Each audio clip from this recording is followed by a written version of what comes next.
श्री स्वामी समर्थ. नमस्कार. आज आपण बलिप्रतिपदा किंवा पाडवा या सणाबद्दलची माहिती बघूया. दिवाळीच्या सणांमध्ये चौथा दिवस येतो तो बलिप्रतिपदेचा. कार्तिक शुद्ध प्रतिपदेच्या या दिवसाला व्यापारी पाडवा असेही म्हणतात. ते आपले नववर्ष ह्या दिवशी सुरू करतात. हा दिवस शुभ मुहूर्तांपैकी एक मानला जातो. आपल्याला सत्यवान आणि सावित्रीची कथा तर माहीतच आहे. या दिवशी त्यांना स्मरून पत्नी आपल्या पतीला अभ्यंग स्नान घालते आणि औक्षण करते. महिलांनी सकाळी पतीचे पूजन करावे. बलिप्रतिपदा किंवा पाडव्याच्या दिवशी संकल्पित शाबरी मंत्र साधना तसेच नवनाथ भक्तिसार ग्रंथ सेवा सुरू करण्यासाठी अत्यंत योग्य दिवस मानला जातो. नवनाथ भक्तिसार ग्रंथाचे पठण हे अत्यंत शक्तिशाली व शीघ्र फळ देणारी सेवा आहे. श्री नवनाथ शाबरी मंत्राच्या जपाने 40 प्रकारच्या समस्या व प्रश्नांवर अत्यंत रामबाण आहे. सर्व प्रकारच्या बाधा, शत्रुनाश, वाईट हेतूने केलेले अनेक प्रकारचे मंत्रप्रयोग, जीवावर येणारा शत्रू त्रास, लक्ष्मी प्राप्ती मधील मानव निर्मित अडथळे, जादूटोना, जारण मारण, उच्चाटन, दुष्टकर्म, पितृदोष आणि टोकावर थांबून आलेले लग्न, नोकरी व्यवसाय मधील प्रश्न, नजर बाधा, दुष्ट लागणे, शाबरी मंत्राची सेवा ही एकमेव व शेवटचा उपाय ठरतो. या सर्व त्रासांवर एकमेव उपाय म्हणजे शाबरी मंत्राचा जप करणे. त्याचबरोबर आपण नवनाथ भक्तिसार ग्रंथाचेही पठण करू शकतो. शाबरी मंत्राचा मंत्र जाप करण्यासाठी वर आय बटन व शाबरी मंत्राचा जप देत आहे. दररोज याचा जप केल्याने आधी सांगितलेल्या सर्व बाधांवर उपयोगी ठरतो. बलिप्रतिपदा या सणामागे काही कथा प्रचलित आहे. फार पूर्वी एक राजा होता. तो अत्यंत दानशूर, पराक्रमी आणि प्रजेच्या हिताचा विचार करणारा होता. त्याचे नाव बळीराजा होते. तो भक्त प्रल्हादाचा नातू होता. त्याला इंद्रपद हवे होते. ते मिळवण्यासाठी त्यांनी अनेक यज्ञ केले. सर्व देव घाबरले, कारण त्यांना भीती वाटू लागली की इंद्रपद जर हरण झाले तर काय होईल. भगवान विष्णूने ह्यावर एक युक्ती केली. ते बळीराजाच्या दरबारात बटू वामनाचा अवतार घेऊन गेले. त्यांनी फक्त 3 पावलांची जमीन मागितली. त्यावर दानशूर असलेल्या बळीराजाने ताबडतोब त्यांना जमीन देण्याचे कबूल केले. परंतु वामनाच्या 2 पावलातच संपूर्ण जमीन व्यापून गेली. तिसरे पाऊल आता कुठे ठेवायचे ह्यावर बळीराजाने स्वतःचे मस्तक त्यांच्या समोर ठेवले. वामनाने बळीच्या डोक्यावर पाय ठेवला. भगवान विष्णू त्यांच्यावर प्रसन्न होऊन त्यांनी पाताळाचे राज्य बळीराजाला दिले आणि सर्व देवदेवतांची काळजीही मिटली, कारण इंद्रपद सुरक्षित राहिले. भगवान विष्णू बळीराजावर प्रसन्न झाल्या कारणाने ते त्यांचे द्वारपाल झाले. तो दिवस होता बलिप्रतिपदेचा, म्हणजेच दिवाळी पाडव्याचा. काही ठिकाणी बळीराजा आणि त्यांची पत्नी विंध्यावली यांचे चित्र काढून त्यांची पूजा केली जाते, तर काही ठिकाणी बळीची पिठाची मूर्ती बनवतात व तिची पूजा करतात. या दिवशी गोवर्धन पर्वताचीही पूजा करतात. त्यामागे एक कथा आहे. शरद ऋतूमध्ये एकदा गोकुळातील लोकांनी इंद्राचा उत्सव सुरू केला होता. श्रीकृष्णाने त्यांना सांगितले की गोवर्धन पर्वतामुळे आपली उपजीविका चालते, त्यामुळे तुम्ही इंद्राऐवजी गोवर्धन पर्वताची पूजा करा. सर्व लोकांनी श्रीकृष्णाचे ऐकले व त्यांनी इंद्राऐवजी गोवर्धनाची पूजा करण्यास सुरुवात केली. ह्यावर इंद्रदेवाला राग आला आणि त्यांनी भरपूर पाऊस पाडायला सुरुवात केली. 2 दिवस मुसळधार पाऊस पडत राहिला. त्यामुळे सर्व लोक घाबरले व ते कृष्णाला शरण गेले. श्रीकृष्णाने लोकांची मदत करण्यासाठी गोवर्धन पर्वत एका करंगळीवर उचलला आणि लोकांची मदत केली आणि त्यांनी इंद्राचे गर्वहरण केले. यावेळेस गोवर्धन पर्वताने त्यांचे रक्षण केले. त्यामुळे त्या दिवसापासून गोवर्धन पर्वताची पूजा केली जाते. ह्या दिवशी दिवाळीच्या अन्न पदार्थांचे अन्नकूट म्हणजेच पर्वत केले जाते व त्यावर श्रीकृष्णाची मूर्ती ठेवली जाते व श्रीकृष्णाचे पूजन केले जाते. बलिप्रतिपदा किंवा दिवाळीच्या पाडव्याला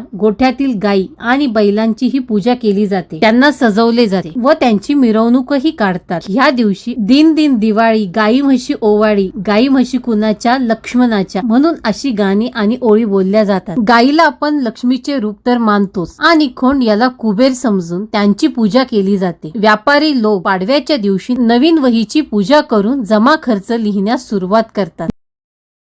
पाडव्याच्या दिवशी वामन मंत्राचा 1 माळ जप करावा. ओम नमो भगवते दधी वामनाय, ओम नमो भगवते दधी वामनाय, ओम नमो भगवते दधी वामनाय, ओम नमो भगवते दधी वामनाय, ओम नमो भगवते दधी वामनाय, ओम नमो भगवते दधी वामनाय, ओम नमो भगवते दधी वामनाय, ओम नमो भगवते दधी वामनाय, ओम नमो भगवते दधी वामनाय, ओम नमो भगवते दधी वामनाय, ओम नमो भगवते दधी वामनाय, ओम नमो भगवते